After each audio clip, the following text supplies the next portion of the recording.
निवडणुकीच्या तोंडावर आनंद दिघेंच्या मृत्यूचं प्रकरण चर्चेत। इंजेक्शन दिल्यामुळे अटॅक आल्याचा अनेकांना संशय। संजय शिरसाटांचं वक्तव्य। पुरावे द्या, कायदेशीर कारवाईला तयार। केदार दिघेंचं प्रत्युत्तर।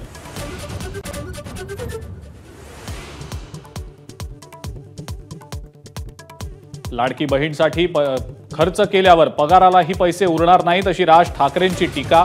शेतकऱ्यांनी मागितलीच नाही तर मोफत वीज का देता असाही सवाल।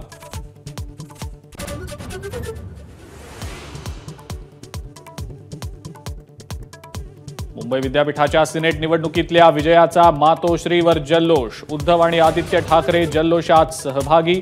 रश्मी ठाकरेंनीही पाहिला कौतुक सोहळा।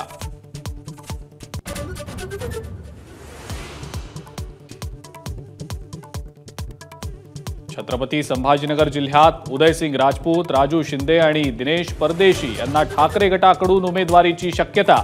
सूत्रांनी दिली एबीपी माझाला माहिती।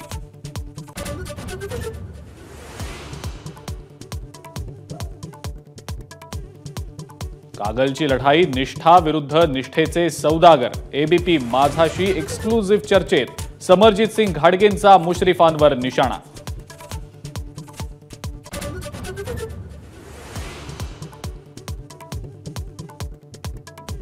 माझं संतुलन बिघडलंय म्हणतात तर मग नार्को टेस्ट कशासाठी? एकनाथ खडसेंचं गिरीश महाजन यांच्या आव्हानाला प्रत्युत्तर।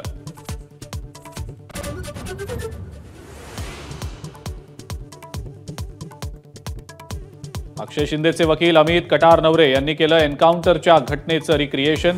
मृतदेह दफन करण्यासाठी जागेची शोधाशोध सुरूच।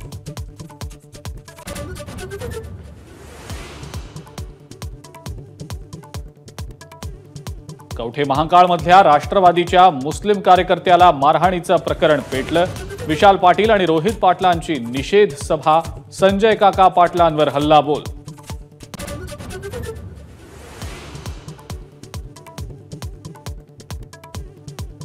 नाशिकमध्ये महात्मा फुले आणि सावित्रीबाई फुलेंच्या पुतळ्याचं लोकार्पण। रुग्णालयात असलेले भुजबळ मुंबईतून थेट नाशिकमध्ये दाखल।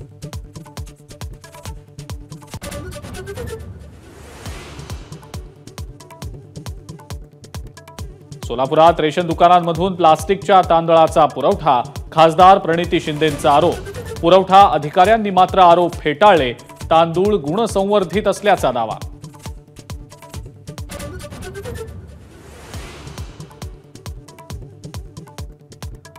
छत्रपती संभाजीनगरमध्ये कार चालकाचं नियंत्रण सुटलं। 4 जण जखमी। 8 ते 10 दुचाकी आणि 2 कारचं नुकसान।